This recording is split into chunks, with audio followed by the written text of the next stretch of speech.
We're here at AAPOR with Michael Traugott.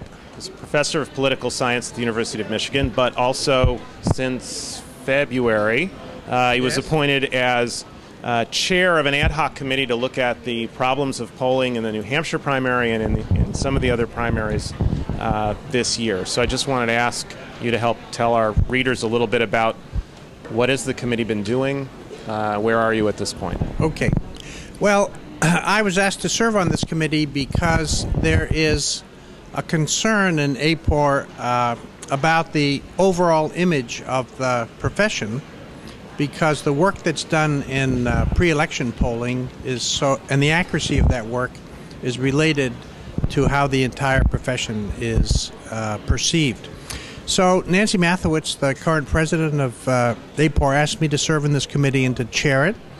We started out thinking about the New Hampshire primary because that's where this immediate set of issues arose, and then we discussed expanding it slightly to include some other primaries because there have been a series of issues associated with estimation. They were highlighted in New Hampshire because the majority of the polls indicated that the wrong candidate was going to win. But the problem of estimation involves the size and magnitude of differences as well as other factors that could contribute to this. And so even in some primaries where they got the winner correct, there still were big differences. So you looked at, you're going to look at 3 other states in addition to New Hampshire. Which are those? Those are South Carolina, Wisconsin, and California. Because this is a committee of volunteers, we needed to figure out a way to focus and constrain our activity somewhat, and so we decided to focus on these 4 races.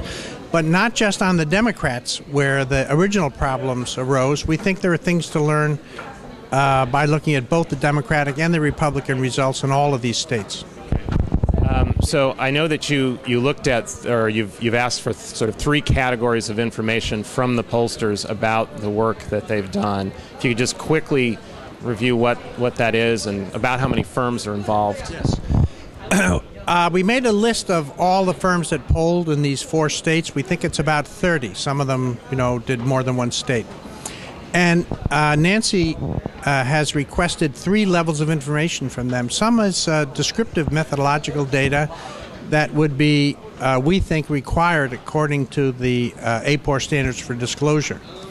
But then we asked for some additional information about their methodology, particularly likely voter estimation. We've also asked about call records. We're interested in that with regard to response rates. And then we asked for actual data sets that we could subject to secondary analysis. Okay. So where are you in the process, and what do you hope to produce? I think it's over the summer when you're finished. We have been actually inhibited somewhat in our process. We haven't made very much progress because so far we've only received responses from 5 of the 30 firms that were contacted. And those are complete responses, right? Yes, that include some kind of data.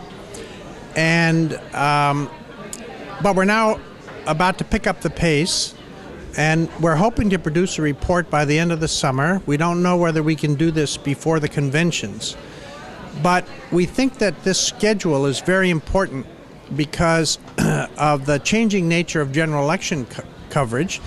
We think there are going to be a lot more state estimates of results, which will be analogous to the primaries, and that these will be more important, the coverage of these battleground states, than the national poll. So we want to be able to inform journalists about our conclusions of what the causes of these difficulties were, and try to provide some assistance to the pollsters themselves by giving them the results of our analysis so that they might alter their methods.